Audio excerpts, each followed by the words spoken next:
Gâcher de la nourriture pour toi. M'a lancé ma sœur à son mariage, me chassant. Face au silence de mes parents, j'ai souri. Je pars, mais je vous le promets, vous le regretterez tous. La réception du mariage de ma sœur était parfaite. Chaise dorée, pyramide de champagne, un quatuor à cordes. Tout paraissait cher et lumineux. J'ai trouvé ma table. Elle était dans le coin le plus sombre, juste à côté des portes battantes de la cuisine qui sentaient le poisson vapeur.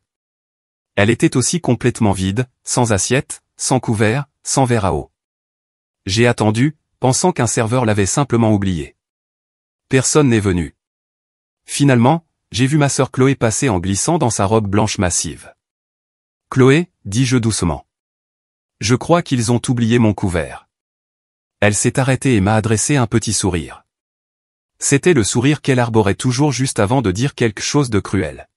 « Oh, Amélie, ce n'est pas une erreur. » Elle s'est penchée. Sa voix était basse et tranchante, juste pour moi. « Gâcher de la bonne nourriture pour toi. C'est adorable. Dépose simplement ton cadeau et rentre chez toi. » Mon sang se glaça. J'ai regardé par-delà elle, cherchant mes parents à la table d'honneur. Ma mère fixait intensément sa flûte de champagne. Mon père évitait mon regard. Peut-être qu'elle devrait partir, marmonna papa à ma mère. Je me suis levé. Mes mains ne tremblaient pas. Je me sentais soudainement et complètement calme. J'ai regardé Chloé droit dans les yeux, sa coiffure parfaite et sa robe parfaite. D'accord, je vais partir. Mais tu le regretteras. C'est une menace, se moqua TL. Non, dis-je. C'est un fait, tout simplement. Je suis sorti de cette salle parfaite et lumineuse. Je ne me suis même pas arrêté pour prendre mon manteau. J'ai atteint le hall en marbre, et c'est là que j'ai entendu le premier cri. 5 minutes ne s'étaient même pas écoulées. Le regret était arrivé, et il était bien plus bruyant que la musique. J'ai toujours ressenti les choses. Grandir à Bordeaux était magnifique, mais c'était aussi bruyant. Je ne parle pas des touristes ou des bateaux sur la Garonne. Je parle des gens. Je passais devant ces grandes et belles demeures au balcon en fer forgé, et je pouvais sentir les secrets à l'intérieur. Je pouvais sentir les disputes de la veille ou la tristesse dans une pièce où quelqu'un était seul. C'était juste une connaissance, une pression dans ma poitrine. Parfois, c'était un son, comme un sifflement aigu que seul moi pouvais entendre. D'autres fois, c'était une odeur. Les mensonges, les vrais mensonges profonds, sentaient toujours le métal pourri, comme de vieilles pièces de centimes humides. Je n'étais pas une enfant populaire. Ma famille détestait ça. C'était une famille normale. Mon père, Marc, aimait faire des barbecues, regarder le rugby et parler de la bourse. Ma mère, Diane, gérait la maison, faisait du bénévolat pour des œuvres de charité et se souciait profondément du qu'en dira-t-on. Et ma sœur, Chloé, était parfaite. Elle était blonde, elle était extravertie, elle avait de bonnes notes et elle était excellente au foot. J'étais la silencieuse, l'étrange. Quand j'avais 6 ans, j'ai dit à ma mère de ne pas inviter notre voisine à dîner. « Pourquoi pas, Amélie ?» demanda-t-elle, agacée. « Elle se sent seule. »« Elle n'est pas seule, » dis-je. « Elle est en colère. Elle veut vous hurler dessus. » Ma mère l'a invitée quand même. La voisine a passé tout le dîner à se plaindre de notre chien, de nos arbres et de la cuisine de ma mère. Ma mère était furieuse contre la voisine, mais elle était aussi en colère contre moi. « C'est toi qui lui as mis cette idée en tête ?» insistait-elle. Quand j'avais 7 ans, j'ai éclaté en sanglots à l'épicerie. Mon père m'a demandé ce qui n'allait pas, le monsieur avec la chemise rouge est si triste, ai-je chuchoté. Sa maman est morte. Mon père nous a fait sortir du magasin sur le champ. Il m'a dit que je faisais du cinéma et que j'embarrassais la famille. Nous sommes rentrés en silence. Le lendemain, nous avons vu l'homme dans le journal. C'était la notice nécrologique de sa mère. Mes parents n'en ont jamais parlé. Ils sont juste devenus plus stricts. « Tu as besoin de passe-temps, Amélie ?» disait mon père en me mettant un ballon de basket dans les mains. « Va dehors. Prends le soleil. Arrête de trop réfléchir. Tu fais juste du cinéma, disait ma mère. Tu lis trop de livres.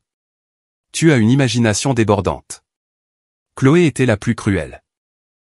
Elle avait 2 ans de plus et a très vite compris que mon odon mettait nos parents mal à l'aise. Elle l'a utilisé contre moi. Tu es la malédiction de la famille, sifflait-elle si je lui disais de ne pas faire quelque chose. Oh, tu as un pressentiment, se moquait-elle, prenant une voix aiguë et tremblante. Amélie ressent encore des choses. Silence tout le monde. La bizarre a une vision. Elle me testait.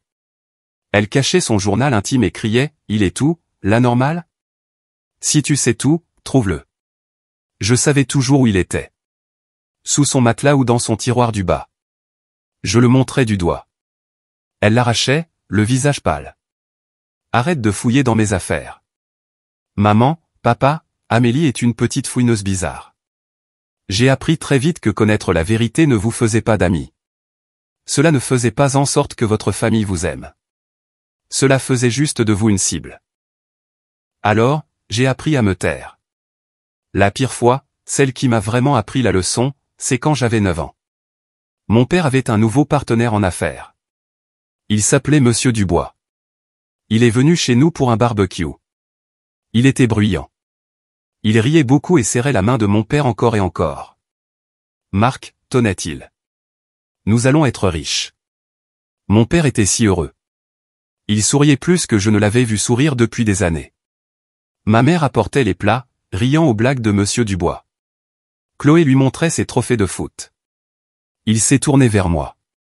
Et qui est cette petite? Il a tendu la main pour me la serrer.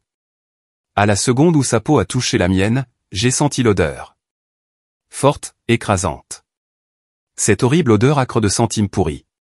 C'était si fort que ça m'a donné la nausée. J'ai retiré ma main brusquement. Qu'est-ce qui ne va pas avec elle?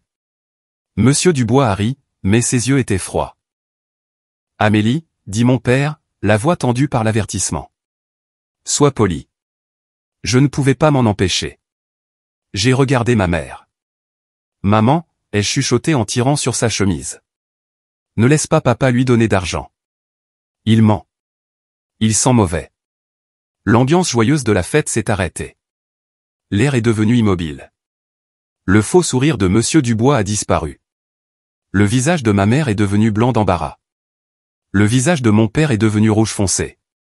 Amélie, va dans ta chambre, a-t-il ordonné. Mais papa, il ment. Va dans ta chambre maintenant et reste-y. Tu ne sortiras pas pour embarrasser à nouveau cette famille. J'ai couru à l'étage en pleurant. Je pouvais entendre leur voix. Mon père s'excusait. C'est une enfant qui fait du cinéma. Tellement désolé. Ma mère riait. Un rire aigu et faux. Les enfants, quelle imagination, n'est-ce pas? Un mois plus tard, Monsieur Dubois était parti. Tout comme le compte d'épargne de mes parents.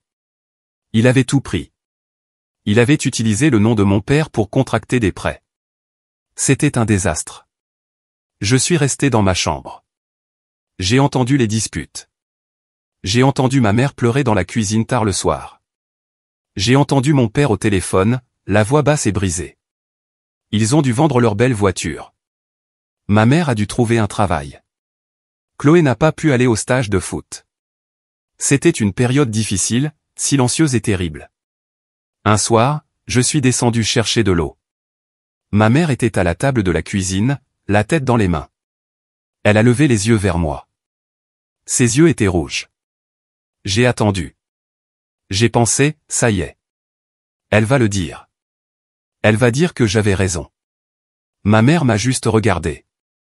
Son regard n'était pas reconnaissant. Il n'était pas gentil. Il était froid. Il était plein de blâme. Ne dis pas un mot, murmura-t-elle, sa voix glaciale. Ne t'avise jamais de dire que tu nous avais prévenus. C'est de ta faute. Toi et tes manières étranges et horribles, vous avez attiré ce malheur sur notre maison. Je suis retourné dans ma chambre. Je n'ai pas pleuré. J'ai juste compris. Peu importait que j'ai raison. Peu importait que j'essaie d'aider. Ils me détesteraient toujours pour ça. Ils avaient besoin de quelqu'un à blâmer. Et j'étais la cible la plus facile. J'étais la malédiction de la famille. À partir de ce jour, je n'ai plus rien dit. Je ressentais tout. Je les regardais faire des erreurs. Je les regardais se mentir les uns aux autres. Je les regardais faire semblant d'être heureux. Je restais juste silencieuse. J'ai appris à être invisible. C'était la seule façon de survivre. Le lycée fut une nouvelle forme d'enfer. Si je trouvais ma famille bruyante, les adolescents étaient un concert de rock. C'étaient des paquets ambulants de secrets, de mensonges, d'hormones et de douleurs. Je ne supportais pas la cantine. Le bruit de toutes ces pensées et peurs privées était assourdissant. Je déjeunais à la bibliothèque ou dans la salle d'art plastique. J'étais la fille bizarre, la solitaire, la normale. Chloé, qui était une terminale populaire quand j'étais en seconde, a fait comprendre à tout le monde qu'il ne fallait pas nous associer. Elle est adoptée, a-t-elle dit à un groupe. Elle est un peu lente, a-t-elle dit à un autre. Je gardais juste la tête baissée. J'avais de bonnes notes. Je lisais des livres. Je comptais les jours jusqu'à ce que je puisse quitter Bordeaux. En première, j'ai eu un professeur de français nommé Monsieur David. C'était un homme gentil et fatigué qui aimait la poésie. Il était la seule personne qui semblait me remarquer. Il me voyait lire à la bibliothèque et me demandait ce que je pensais du livre. Un jour, nous discutions d'une nouvelle. Un personnage de l'histoire trahissait son meilleur ami.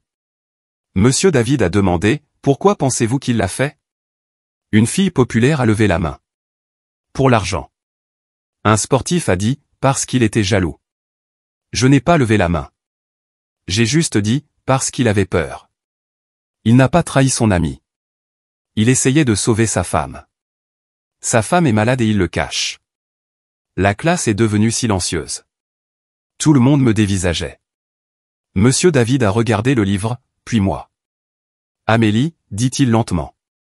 La femme n'est pas mentionnée dans cette partie de l'histoire. Je sais, dis-je, le visage brûlant. Je ne pouvais pas l'expliquer. Mais c'est pour ça. Ce n'est pas une mauvaise personne. Il est juste piégé. Monsieur David a soutenu mon regard pendant un long moment. Ça, dit-il finalement, c'est une lecture très intéressante. Après le cours, il m'a demandé de rester. Je pensais que j'avais des ennuis. Comment saviez-vous ça, Amélie, demanda-t-il. Pas d'une manière fâchée, mais curieuse. J'ai juste deviné. Les notes de l'auteur dans mon édition, dit Monsieur David en tapotant son propre livre, mentionnaient que sa première ébauche incluait une longue intrigue sur la maladie secrète de la femme.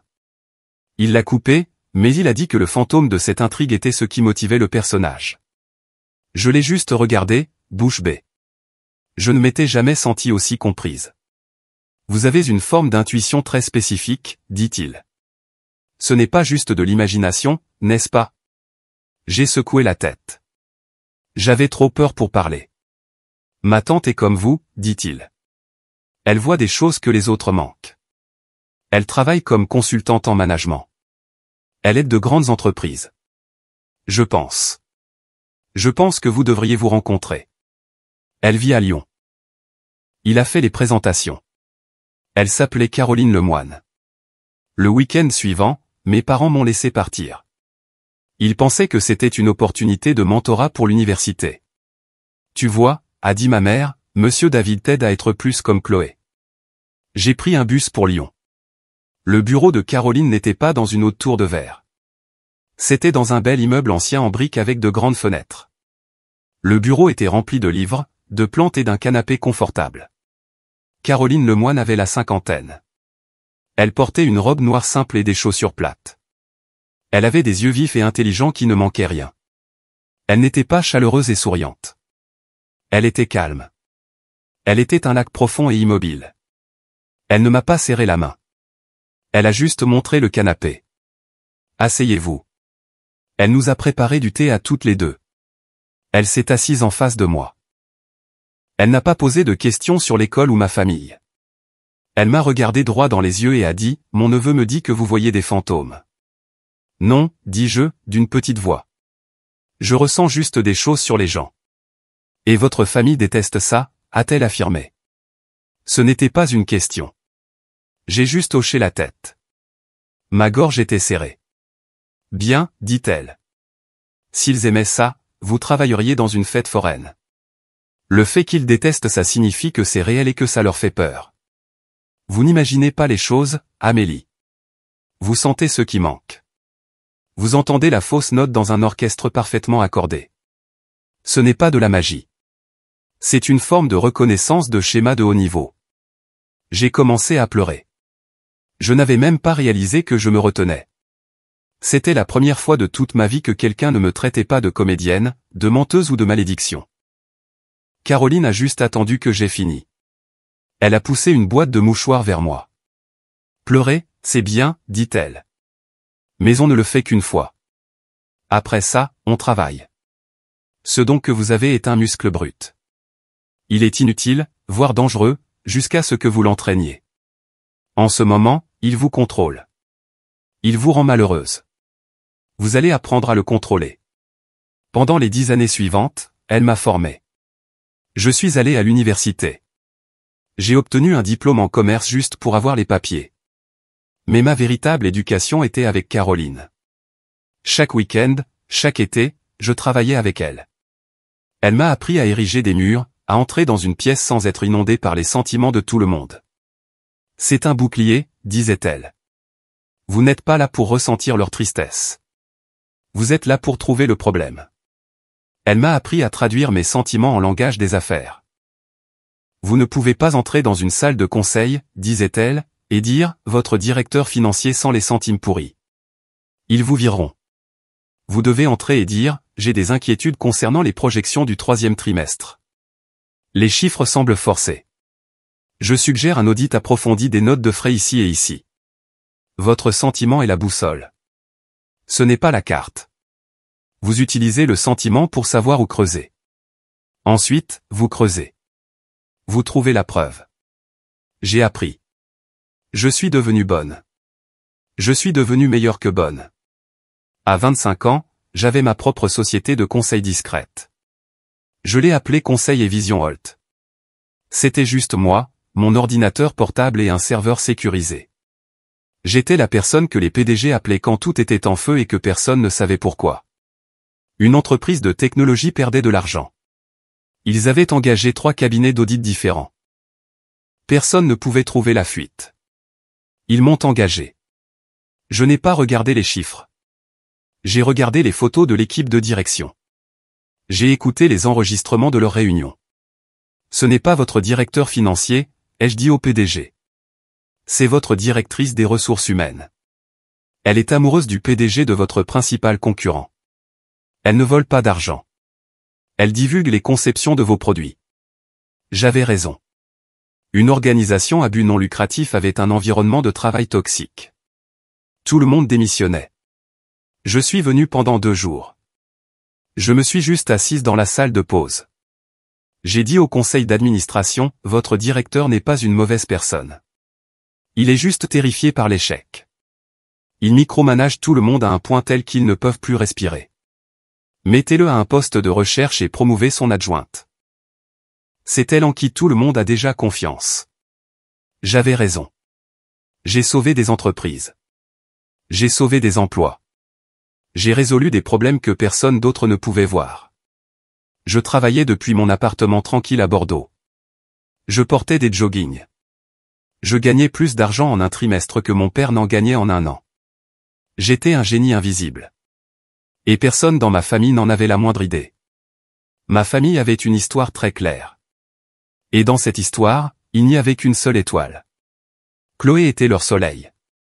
J'étais la planète sombre et oubliée. Chloé avait tout fait comme il faut. Elle était allée dans une grande université, avait rejoint la bonne association étudiante et avait obtenu un poste dans une grande entreprise à Lyon. Elle avait un bel appartement. Elle avait des meubles chers. Elle avait un rire fort et retentissant, tout comme notre père. Elle publiait des photos parfaites et glacées sur les réseaux sociaux. Des photos d'elle au brunch, des photos d'elle en vacances, des photos d'elle avec sa famille de travail. Elle était brillante. Elle était normale. Elle était tout ce qu'il comprenait. J'étais le problème. J'étais la silencieuse qu'il se cherchait. Je vivais toujours à Bordeaux, ce qu'il considérait comme un échec. Je travaillais à domicile, ce qui dans leur langue signifiait sans emploi. Je ne sortais pas beaucoup parce que mon travail était intense et que je préférais être seul. Ils voyaient cela comme triste et étrange. Je ne sais vraiment pas ce que nous allons faire de toi, disait ma mère en soupirant au téléphone. C'était son entrée en matière préférée. Je vais bien, maman. Mon travail marche très bien. Oh, c'est bien, ma chérie, disait-elle, ce qui signifiait qu'elle n'écoutait pas, ta sœur vient d'avoir une promotion. Elle est vice-présidente senior je ne sais quoi. N'est-ce pas merveilleux? Elle a une nouvelle voiture de fonction. Elle nous emmène tous à l'île de Ré pour Pâques. Tu devrais vraiment essayer d'être plus comme ta sœur, Amélie. Sois plus brillante. Brillante était leur mot de code pour normal. Elle s'inquiète juste pour toi, me disait mon père de sa voix d'homme à homme. Nous deux. Tu as 29 ans. Tu vis seul. Tu n'as pas de plan d'épargne retraite. Tu n'as pas de vrai travail. Tu es intelligente, Amélie, mais tu es une ratée sentimentale. Tu laisses tes émotions prendre le dessus. Une ratée sentimentale. C'était son nom pour moi. L'ironie, c'est que j'étais probablement la personne qui gagnait le plus dans toute notre famille élargie. J'avais un compte de retraite qui ferait pleurer mon père. Il y a 2 ans, j'avais eu un contrat avec une entreprise manufacturière de taille moyenne dans l'Ohio. Leur PDG, un homme nommé Grégoire Charon, m'avait appelé en panique. Ils étaient sur le point d'être rachetés par un immense conglomérat. L'accord semblait bon, mais quelque chose lui paraissait louche. J'ai pris l'avion. Je me suis assise à une réunion. J'ai senti l'odeur de centimes pourris venir de l'équipe de l'acquéreur. Mon instinct me disait qu'il ne prévoyait pas de développer l'entreprise. Il prévoyait de la dépecer. Ils voulaient les brevets. Ils allaient vider l'entreprise, licencier tous les employés et vendre l'usine pour les pièces. J'ai utilisé ce que Caroline m'avait appris. J'ai dit à Grégoire Charon au Creuset. Regardez leurs 3 dernières acquisitions. Regardez les chiffres de rétention des employés. Regardez leur vente d'actifs 6 mois après la fusion. Il a trouvé la preuve. Il a annulé l'accord. Il a trouvé un partenaire différent et meilleur. Aux dernières nouvelles, cette entreprise venait d'embaucher 300 nouveaux employés. Grégoire Charon m'avait envoyé une caisse de vin si chère que j'avais peur de l'ouvrir, avec une simple note, vous n'avez pas seulement sauvé mon entreprise, vous avez sauvé ma ville. Merci, Amélie. Ma famille ne savait rien de tout ça. Ils ne demandaient jamais. Quand j'allais chez eux pour les dîners du dimanche, c'était le Chloé Show. J'ai fait la présentation la plus folle, tenez Chloé. Et mon patron m'a dit juste devant tout le monde, Chloé, vous êtes une rockstar. Oh, c'est notre fille, applaudissait mon père en levant sa bière. Nous sommes si fiers de toi, ma chérie, rayonnait ma mère. Puis, tous les 3 se tournaient vers moi, leur sourire s'estompant un peu. Et toi, Amélie, demandait ma mère. Comment va ton petit blog? Ou c'est un site web? C'est une société de conseil, maman. Ça va bien. Je suis occupée. C'est bien, disait-elle, avant de se tourner immédiatement vers Chloé. Maintenant, parle-nous de ce nouvel homme que tu vois. Est-il beau? J'étais invisible. J'étais le bouche-trou. J'étais l'ombre silencieuse et décevante qui faisait paraître Chloé encore plus brillante. Pour être honnête, la plupart du temps, je m'en fichais. Leur approbation n'était plus quelque chose dont j'avais besoin. J'avais Caroline. J'avais mon travail. J'avais la satisfaction calme et profonde de savoir que j'étais bonne dans ce que je faisais. Je sauvais des gens. Je faisais une vraie différence. Mais parfois, ça faisait mal. Parfois, je voulais juste que mon père me regarde et dise, c'est ma fille. Juste une fois. Parfois, je voulais que ma mère me pose une vraie question sur ma vie, mais il ne le faisait jamais. Ils ne voulaient pas savoir. Ils avaient leur histoire et ils s'y tenaient. Chloé était la gagnante. J'étais la perdante. Ils avaient besoin que je sois l'échec. Cela rendait toute la dynamique familiale plus simple. Cela avait du sens pour eux. Alors, je les ai laissés faire. Je les ai laissés penser que j'étais la fille triste et étrange qui se cherchait. C'était plus facile. C'était mon bouclier. S'ils savaient la vérité, ça les briserait. Ou plus probablement, ils ne me croiraient même pas. Ils diraient juste que je faisais encore du cinéma. Chloé a annoncé ses fiançailles à la fête du 35e anniversaire de mariage de nos parents. Elle s'est levée, a tapoté son verre de vin et a agité sa main gauche. Le diamant était énorme. Si gros qu'il avait l'air faux.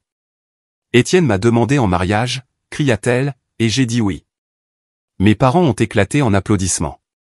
Ma mère s'est mise à pleurer. Mon bébé, mon bébé. Enfin, un homme que je n'avais jamais vu s'élever et a passé son bras autour de la taille de Chloé. Il était beau, d'une manière générique de mannequin de catalogue. Dents parfaites, cheveux parfaits. Il souriait, mais le sourire n'atteignait pas ses yeux. C'est lui. C'est Étienne Moreau, s'enthousiasma Chloé. Mon père lui serrait déjà la main, lui tapant dans le dos. Bienvenue dans la famille, mon garçon. Chloé me dit que tu es dans la finance. Un futur PDG. Je fais de mon mieux, monsieur, dit Étienne. Sa voix était douce comme de l'huile. Il est associé principal dans le cabinet de son père, dit Chloé, rayonnante. C'est fantastique, dit ma mère. J'étais près de la cheminée, observant. Le regard d'Étienne balayait la pièce, cataloguant tout. Il m'a vu et son sourire s'est élargi. Lui et Chloé se sont approchés. Et ce doit être la petite sœur, dit-il. Amélie, la créative. Il a tendu la main. Je n'avais pas le choix. Je l'ai prise. À la seconde où je l'ai touchée, mon sang s'est glacé. C'était lui, l'homme de mon enfance, Monsieur Dubois. Pas la même personne, mais le même sentiment. Froid, métallique, faux, un vide profond et maladif, une odeur de centimes pourris si forte qu'elle me donnait envie de retirer ma main et de l'essuyer sur ma robe. Cet homme n'était pas juste un menteur. C'était un néant. C'était un trou noir. J'ai lâché sa main rapidement. Amélie, claqua Chloé. Ne sois pas impoli. Dis félicitations. Félicitations, dis-je. Ma voix était plate. Étienne a continué à sourire, mais ses yeux étaient fixés sur moi. Il savait. Il savait que je pouvais voir à travers lui, et ça ne lui plaisait pas. J'ai attendu que la fête se termine. J'ai attrapé Chloé dans la cuisine alors qu'elle prenait plus de vin. Chloé, dis-je, en gardant ma voix basse. S'il te plaît, sois juste prudente. Elle a levé les yeux au ciel. Elle était déjà agacée. Prudente de quoi, Amélie? De mon propre bonheur? Tu vas avoir un pressentiment et gâcher ça pour moi aussi? C'est Étienne, dis-je. Quelque chose ne va pas avec lui. Sérieusement, fais juste une vérification de ses antécédents. Pose plus de questions sur son cabinet. Le visage de Chloé s'est durci. Tu sais quoi? Je savais que tu ferais ça. Tu es tellement misérable et jalouse que tu ne supportes pas de me voir heureuse. Tu es juste jalouse que j'ai quelqu'un et que toi, tu aies ton appartement et tes sentiments. Ce n'est pas de la jalousie, Chloé. Il sonne faux. Il semble dangereux. Tu penses que tout le monde est dangereux, Amélie, siffla-t-elle. Tu es la malédiction de la famille. Tu l'as toujours été. Tu veux gâcher ça pour moi, tout comme tu as ruiné les économies de maman et papa. Comme tu ruines tout. Elle m'a bousculé en passant. Sors. Rentre juste chez toi. Je suis rentré chez moi. Je n'ai pas dit un mot de plus. J'avais essayé. J'avais fait mon devoir. Maintenant, ce n'était plus entre mes mains. Les 6 mois suivants furent un tourbillon de préparatifs de mariage. Ma mère et Chloé étaient obsédées. Elles parlaient de fleurs, de robes, de traiteurs et de lieux. Mon père se vantait auprès de tout le monde à son club de golf que sa fille allait épouser un membre de la famille Moreau. Je n'ai pas été invité à être demoiselle d'honneur. On fait juste ça en petit comité, ma chérie, m'a dit ma mère. Juste les amis les plus proches de Chloé. Je n'ai pas été invité à l'essayage de la robe. Je n'ai pas été invité à l'enterrement de vie de jeune fille. On attendait juste de moi que je vienne et que j'apporte un cadeau. L'invitation est arrivée un mois avant le mariage. C'était un carton épais couleur crème avec des lettres dorées tourbillonnantes. Ça coûtait probablement 20 € pièce. À l'intérieur se trouvait une plus petite carte, juste pour moi. Elle n'était pas imprimée. C'était l'écriture nette et parfaite de Chloé. Elle disait, Amélie, ton invitation est pour toi seule. Pas d'accompagnateur à moins qu'il ne s'agisse de la famille ou de VIP. Nous gardons la liste des invités très exclusive. La liste de mariage est chez Christophe Léo Galerie Lafayette Gourmet. N'oublie pas un cadeau généreux. Nous comptons sur toi pour être normal, pour une journée. Classique Chloé. Une menace et une insulte enveloppées dans une exigence. J'ai fixé la note. Tu n'es pas une VIP. Tu ne fais pas vraiment partie de la famille. Tu es une obligation. Et tu ferais mieux de payer ta place. J'ai failli décider de ne pas y aller. Je pouvais tomber malade.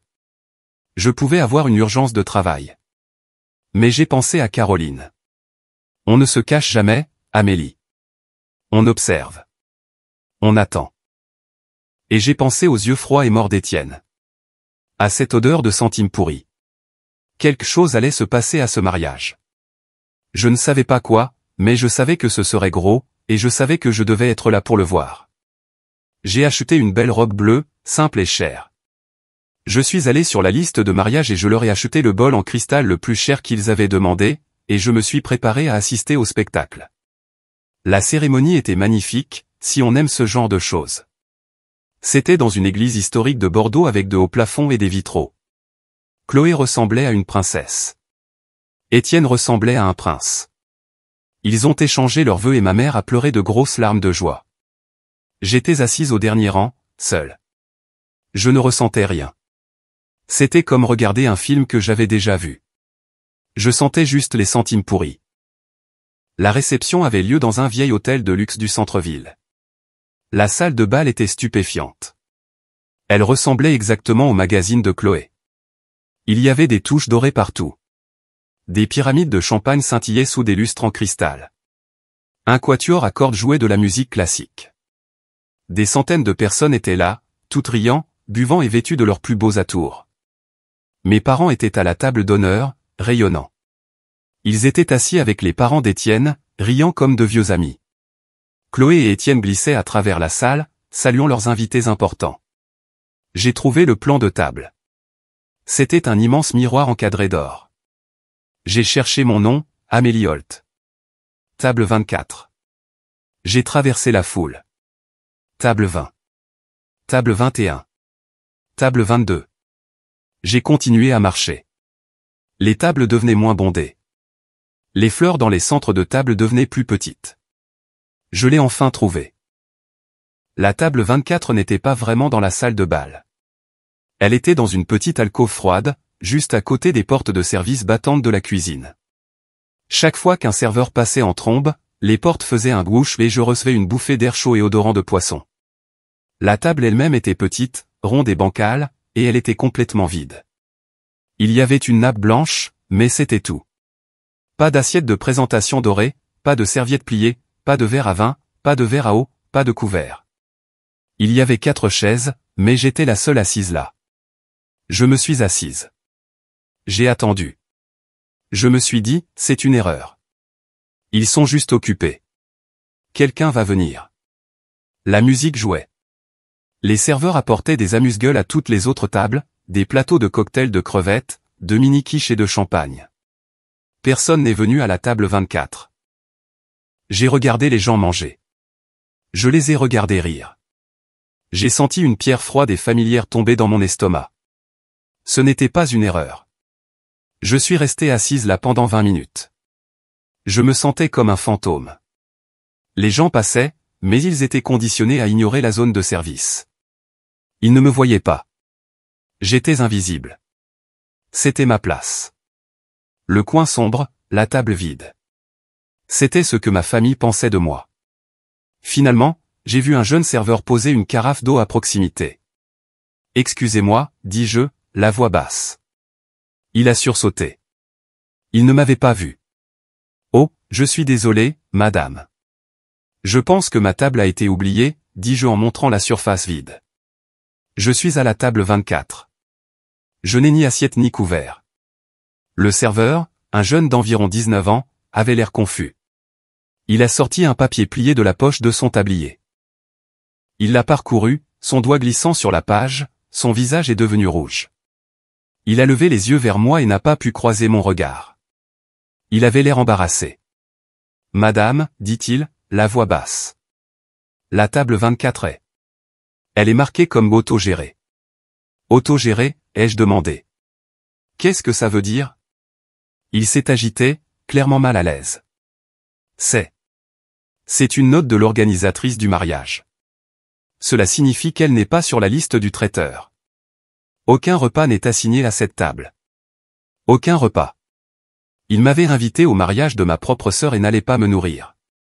Donc, il n'y a pas de nourriture pour moi, dis-je.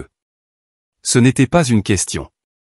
Je peux essayer d'aller vous chercher quelque chose en cuisine, a-t-il offert, mais il avait l'air effrayé.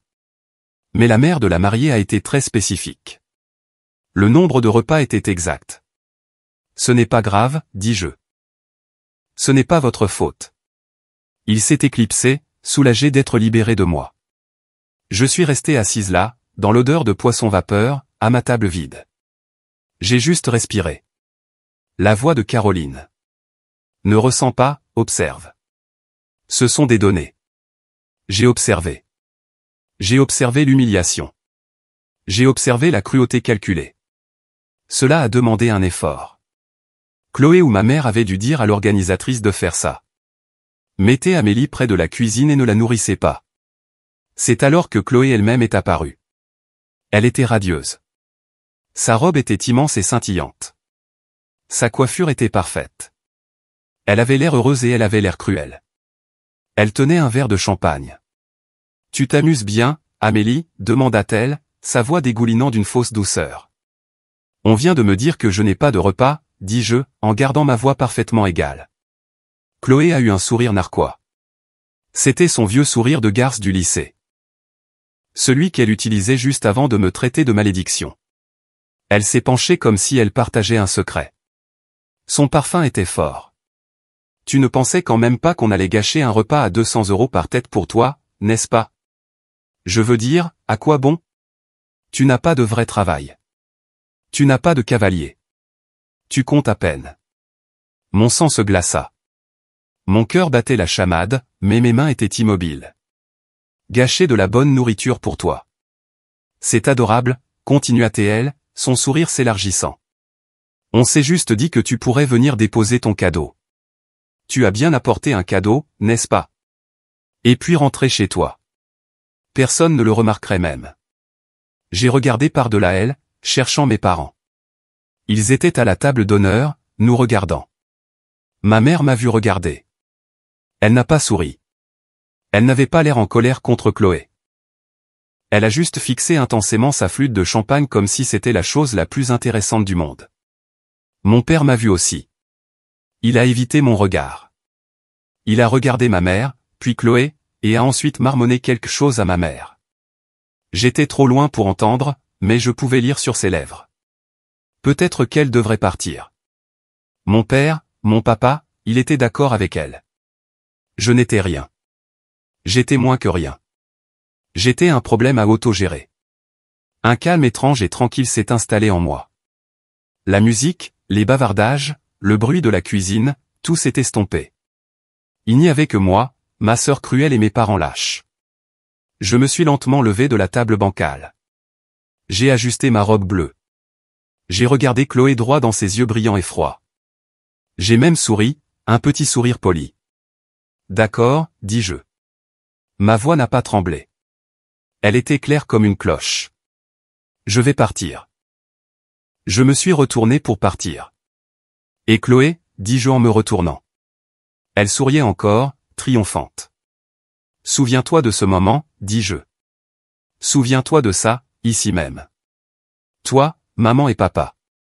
Souvenez-vous de ce que vous venez de faire. J'ai soutenu son regard.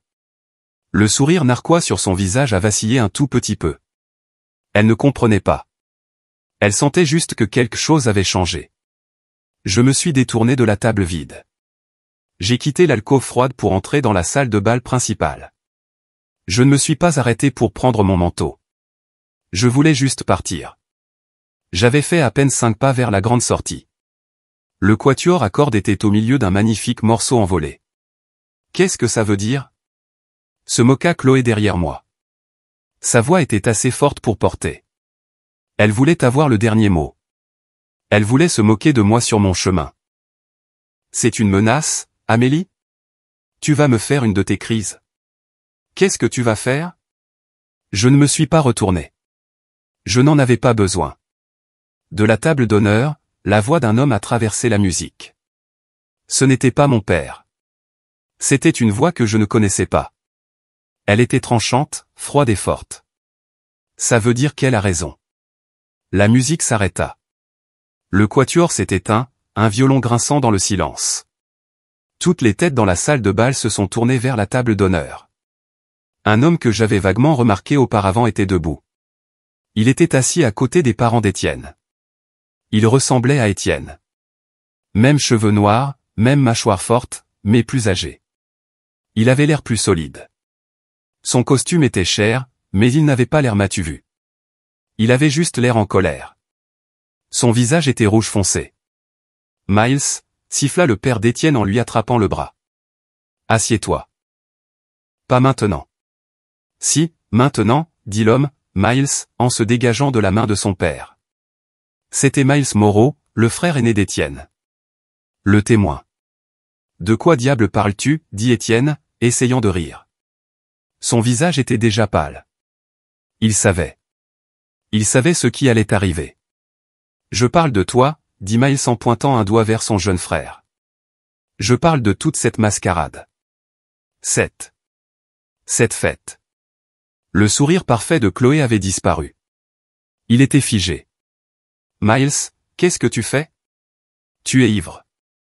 Je ne suis pas ivre, dit Miles. Sa voix était si claire qu'elle a frappé le mur du fond. J'en ai juste marre. J'en ai marre du mensonge. Il a regardé mes parents. Mark et Diane Holt, qui le fixaient avec une horreur bouche bée. Vous deux, vous pensez que votre fille épouse un futur PDG? Dit Miles. Il laissa échapper un rire court et amer. Étienne n'est pas un futur PDG. Il n'est même pas un stagiaire actuel.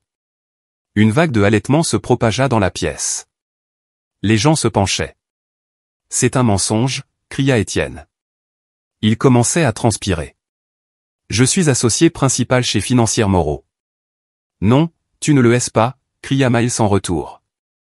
Il n'y a pas de Financière Moreau. La société de notre père a déposé le bilan il y a 6 mois. La salle a éclaté. Ce n'étaient pas des chuchotements silencieux. C'était un bruit fort et choqué. Ma mère, Diane, a mis sa main sur sa poitrine. Quoi? Quoi? C'est fini, dit Miles, la voix rauque. Tout. Papa a tout perdu. Notre maison, les voitures, tout. Et celui-là, il pointa à nouveau son doigt sur Étienne, celui-là n'a pas eu de travail depuis 1 an. Il vit à crédit et de mensonges. Il est sans emploi depuis. Étienne avait l'air d'aller vomir. Il agrippait le bras de Chloé. Il ment, bébé. Il est juste jaloux. Il a toujours été jaloux. Jaloux? Miles était furieux. Jaloux de quoi? Tu es un imposteur. Il a précipité ce mariage. Il l'a précipité pour pouvoir se marier avant que la nouvelle de la faillite ne devienne publique. Il l'a précipité pour avoir accès à l'argent de votre famille. Il me l'a dit hier soir.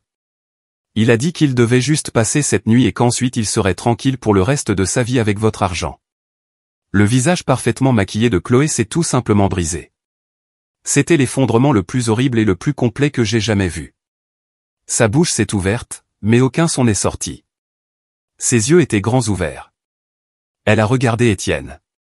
Étienne, a-t-elle murmuré. C'est vrai? Dis-moi que ce n'est pas vrai.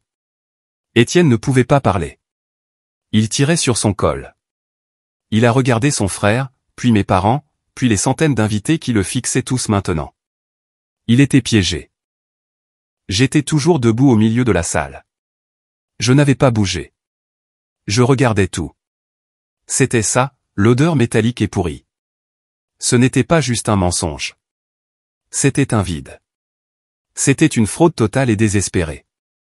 Ma sœur, si désespérée d'épouser quelqu'un de parfait et de réussi, avait été dupée par un homme qui n'était rien d'autre qu'un costume vide. Mon père, Mark, a enfin retrouvé sa voix. C'est un scandale. C'est une affaire de famille privée. Sécurité. Que quelqu'un le sorte d'ici.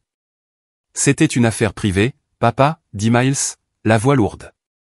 Jusqu'à ce qu'il essaie d'entraîner cette famille dans son arnaque, jusqu'à ce qu'il vous mente à tous. Il me regarda pour la première fois. Il m'a vu debout, à mi-chemin de la porte. Il a vu la table vide et insultante derrière moi. Ses yeux se sont adoucis une seconde. Et puis je vous ai tous regardés, dit-il, sa voix baissant mais portant toujours. J'ai regardé cette famille traiter votre autre fille comme une ordure. Comme si elle n'était même pas humaine. Vous êtes tellement obsédé par les apparences que vous ne pouvez pas voir la vérité. Vous ne méritez pas la vérité. Il a jeté sa serviette sur la table d'honneur. J'en ai fini. Le mariage est un mensonge. L'homme est un imposteur. Bonne nuit. Il a commencé à s'éloigner. Chloé a poussé un son. C'était un gémissement aigu. Non. Non. Étienne, dis-moi. Mais avant qu'Étienne ne puisse répondre, avant que mon père ne puisse appeler la sécurité à nouveau, une autre voix a parlé. Elle n'était pas forte comme celle de Miles. Elle était calme et pleine d'autorité. Il a raison sur la famille, dit l'homme. Mais il se trompe sur une chose.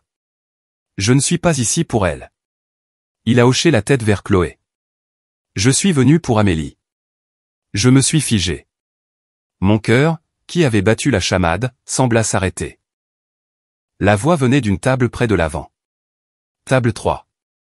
Un homme dans un costume sombre et cher était debout. Il avait la fin de la cinquantaine, des cheveux gris et un visage habitué à donner des ordres. Je le connaissais. C'était Grégoire Charon, le PDG des manufactures Charon, l'homme dont j'avais sauvé l'entreprise 2 ans plus tôt, celui qui m'avait envoyé le vin cher. Je n'avais aucune idée qu'il serait ici. Chloé, au milieu de sa crise, a cessé de gémir. Elle l'a regardé, le visage ravagé par les larmes et la confusion. Quoi? Mes parents le fixaient. Mon père, Marc, avait l'air déconcerté. Qui êtes-vous? Je m'appelle Grégoire Charon, dit l'homme, sa voix polie mais ferme. Les yeux de mon père se sont écarquillés. Charon des manufactures Charon. Vous êtes membre de mon club. Mon père avait l'air impressionné. C'était un vrai PDG, un vrai VIP. Nous le sommes, monsieur Charon, dit M. Charon sèchement. Et je parlerai au conseil d'administration à votre sujet plus tard. Mais ce n'est pas pour ça que je suis ici. Il a regardé Chloé. Vous venez de demander à votre sœur ce qu'elle allait faire. Vous venez de vous moquer d'elle pour... Quoi déjà? Avoir des sentiments? Chloé a juste cligné des yeux. Des larmes étaient collées à ses cils. Monsieur Charon a tourné la tête et m'a regardé droit dans les yeux. Il ne souriait pas. Il avait juste l'air respectueux. Je suis venu ce soir parce que mon assistante a vu l'annonce du mariage de votre sœur. Je suis venu parce que je voulais rencontrer la famille qui a produit quelqu'un d'aussi brillant qu'Amélie Holt. La salle entière était silencieuse. On aurait pu entendre une épingle tomber sur l'épaisse moquette. La tête de Chloé s'est tournée brusquement vers moi. Ses yeux étaient plissés.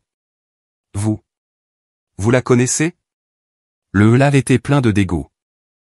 C'était impossible. La perdante. La normale. La connaître, dit monsieur Charon.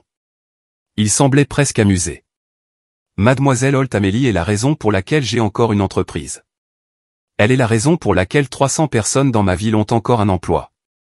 La bouche de mon père était grande ouverte. Quoi? De quoi parlez-vous? Elle travaille de chez elle sur son ordinateur. Oui, c'est vrai, dit monsieur Charon.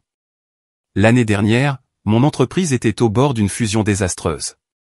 Un accord que tout mon conseil d'administration, tous mes avocats et 3 cabinets d'audit différents disaient parfait. Il fit un pas hors de sa table dans l'allée. Il parlait à toute la salle maintenant. J'ai engagé mademoiselle Holt parce que quelque chose me semblait louche. Je ne pouvais pas l'expliquer. Elle a pris l'avion. Elle s'est assise à une réunion. Elle n'a pas dit un mot. Le lendemain, elle m'a donné un rapport de 3 pages. Elle m'a dit exactement où l'autre entreprise cachait ses dettes. Elle m'a dit qu'il ne prévoyait pas une fusion. Il prévoyait une prise de contrôle hostile et une liquidation. Elle a appelé ça un pump and strip. Il a secoué la tête, toujours émerveillé. Elle a vu en un jour ce que personne d'autre n'a vu en 6 mois. Elle n'avait pas juste un sentiment, elle avait la vérité. Elle a sauvé mon entreprise. Discrètement, brillamment. Elle est l'analyste de risque la plus perspicace que j'ai jamais rencontrée en 30 ans de carrière. Il a regardé mon père. Vous devriez être fier. C'est un génie.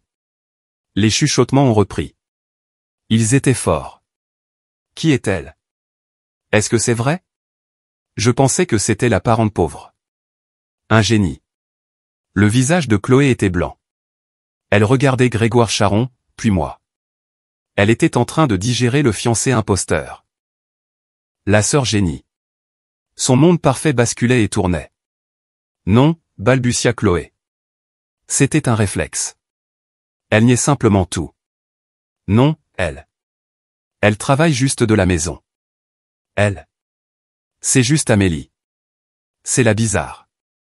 C'est une ratée sentimentale. Le visage de Monsieur Charon s'édurcit. Elle travaille où elle veut, mademoiselle Holt, dit-il, sa voix froide. Parce qu'elle est si bonne que ça, et moi, pour ma part, cela fait 1 an que j'essaie de l'embaucher pour diriger toute ma division de stratégie d'entreprise. Elle n'arrête pas de refuser. Il dit qu'elle est heureuse en tant que consultante. Il m'a regardé à nouveau. Amélie, je suis vraiment désolé. J'ai vu ce qu'ils ont fait. J'ai vu cette table vide. Il avait l'air dégoûté. Vous méritez mieux que ça. Quand vous serez prête, mon offre pour ce partenariat est toujours sur la table, et cette fois je n'accepterai pas de non. Il m'a fait un signe de tête, un signe de respect.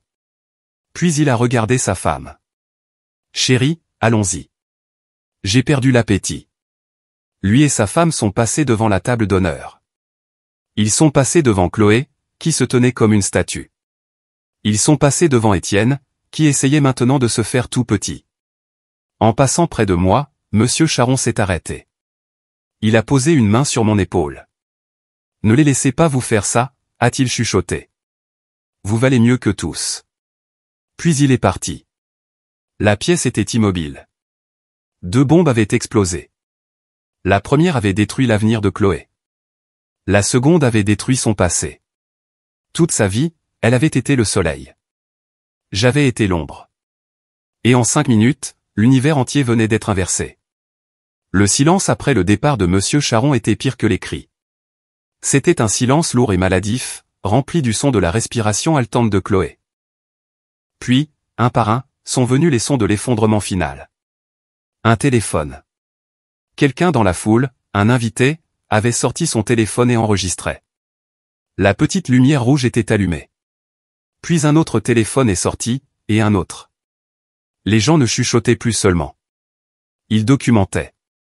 Ils envoyaient des SMS. Ce scandale se propageait déjà en dehors de la salle de bal.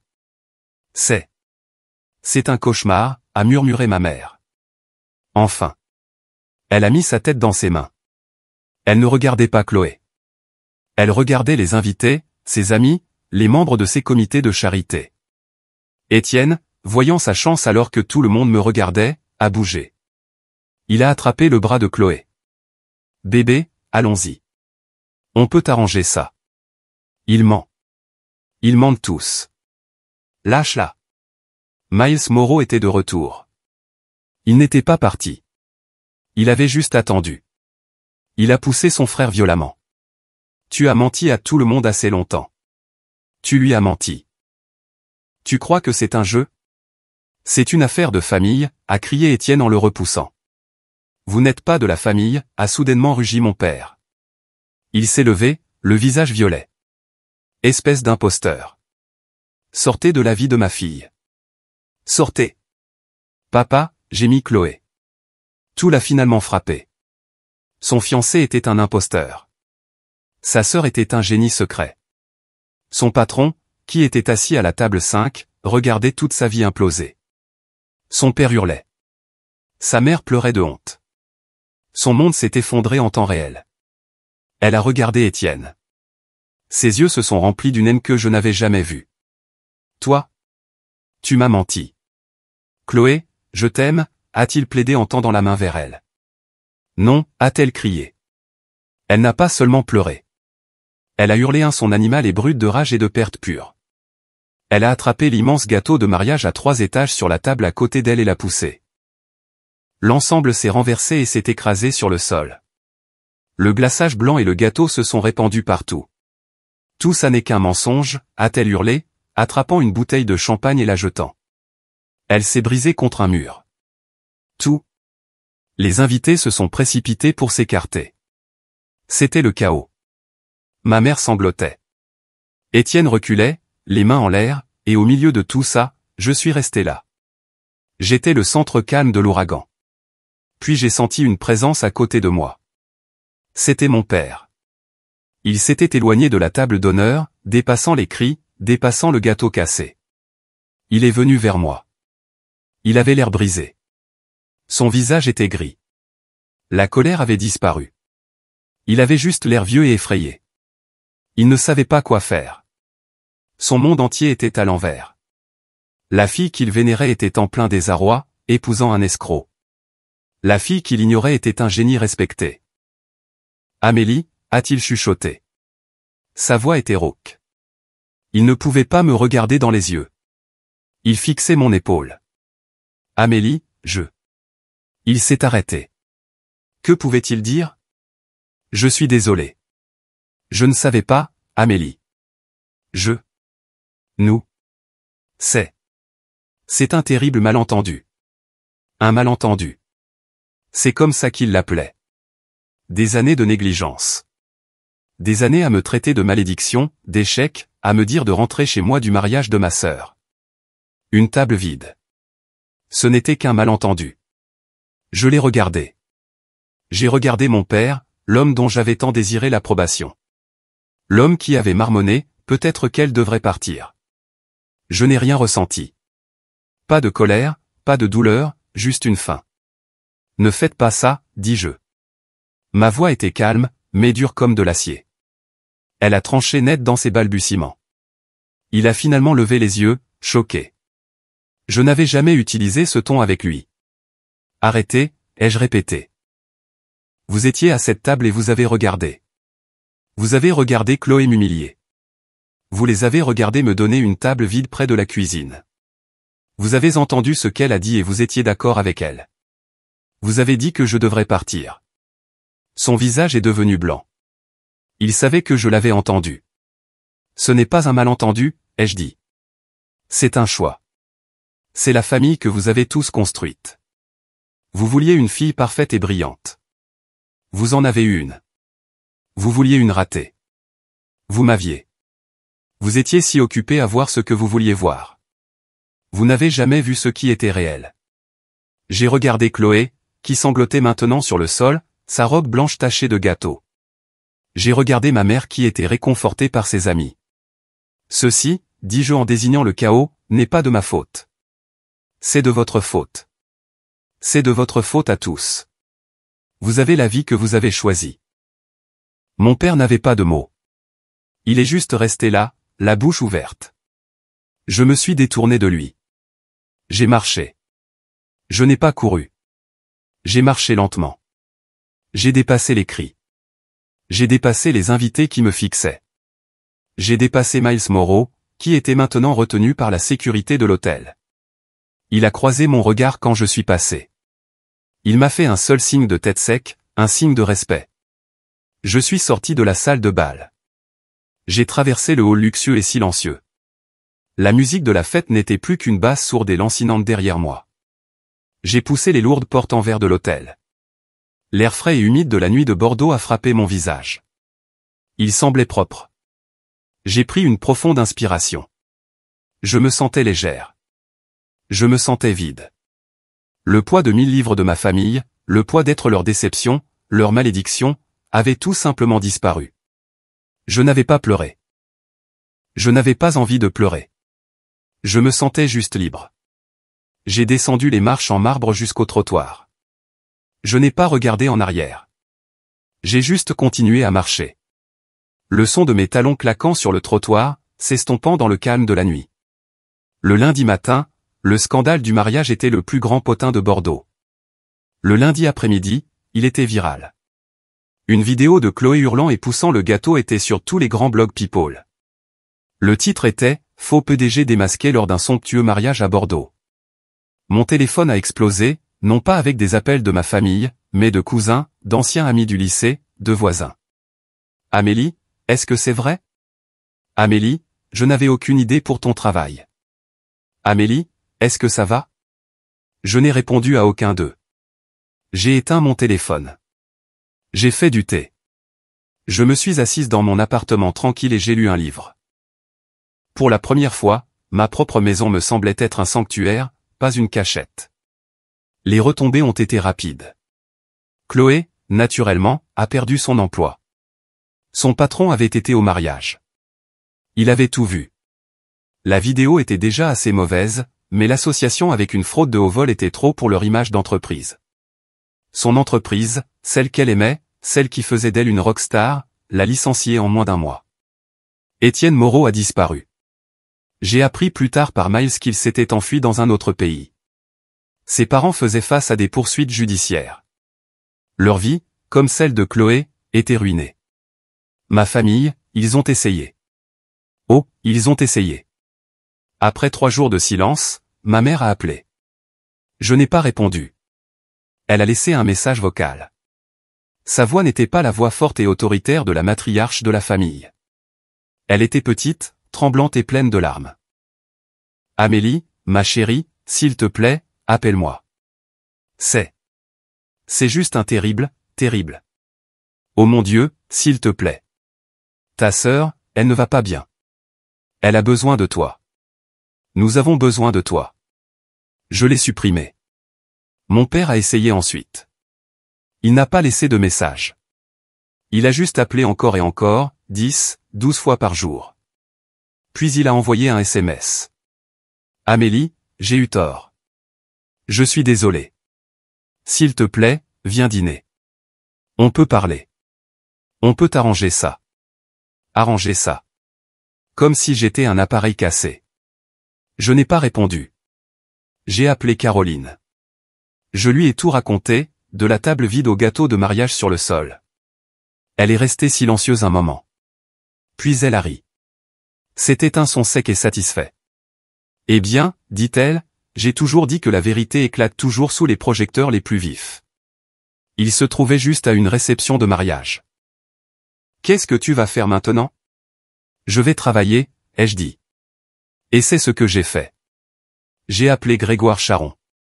Amélie, a-t-il répondu, sa voix chaleureuse. J'espérais que vous appelleriez. Vous allez bien? Je vais bien, dis-je. Et je ne suis pas intéressé par ce poste de directrice de division. Il a soupiré. Je comprends. C'est beaucoup. Je suis intéressé par le partenariat que vous avez mentionné, dis-je. Mais pas pour rejoindre votre entreprise. Je suis en train de transformer Conseil et Vision Holt en une agence complète. Je veux les manufactures Charon comme premier client. Un partenariat complet. Nous travaillons ensemble en tant qu'égaux. Il est resté silencieux. Puis il a laissé échapper un léger sifflement. Vous ne mâchez pas vos mots, n'est-ce pas? Non, dis-je. Plus maintenant. Bien, dit-il. Je vais demander à mes avocats de rédiger les documents. C'était il y a 1 an. Conseil et Vision Holt a maintenant un bureau dans ce bel immeuble en briques à Lyon, juste à côté de celui de Caroline. J'ai une petite équipe brillante. Nous ne nous contentons pas de conseiller sur les risques. Nous reconstruisons des entreprises brisées. Nous trouvons la pourriture et nous la coupons. Nous sommes très, très bons à ça. Je vis toujours à Bordeaux. J'aime le calme, mais je prends l'avion pour Lyon quand j'en ai besoin. Chloé est en thérapie. Elle vit avec mes parents. Elle a dû vendre son appartement. Elle et moi, nous ne nous parlons pas. Mes parents m'envoient des cartes de Noël tristes et pleines d'espoir. Ils m'invitent à dîner. Je suis toujours occupé. Ce n'est pas du pardon. Ce n'est pas de la colère. C'est juste de la distance. C'est la paix. Et Miles Moreau, nous nous retrouvons toujours pour un café. Environ 1 mois après le mariage, il a trouvé mon nouveau numéro de bureau et a appelé. J'ai l'impression que je vous dois un verre, a-t-il dit. Ou au moins un repas non frauduleux. J'ai ri. Et j'ai accepté. Ce n'est pas une grande romance. Ce n'est pas un film. C'est juste une compréhension tranquille. Nous sommes 2 personnes douées pour nettoyer les dégâts des autres. Il reconstruit le nom de sa famille de la bonne manière, avec honnêteté. Je construis le mien. Nous nous asseyons dans un petit café et nous parlons. Nous parlons de travail, de livres et de ce monde étrange et bruyant. Il m'a regardé la semaine dernière par-dessus sa tasse de café. Vous êtes très différente de ce que vous étiez à ce mariage, a-t-il dit. Vous étiez si silencieuse. J'ai souri. J'ai pensé à toute ma vie. Ma famille me traitant de malédiction. Mes parents me traitant d'échec. Chloé me traitant d'invisible. J'ai pensé à toutes les années que j'ai passées dans l'ombre à écouter. J'ai toujours été silencieuse, dis-je. J'ai juste appris la différence. Quelle différence, a-t-il demandé. Le silence n'est pas une faiblesse, lui ai-je dit. Ce n'est pas une pièce vide. C'est une puissance en attente. Qui attend juste la bonne pièce et le bon moment pour enfin être entendu.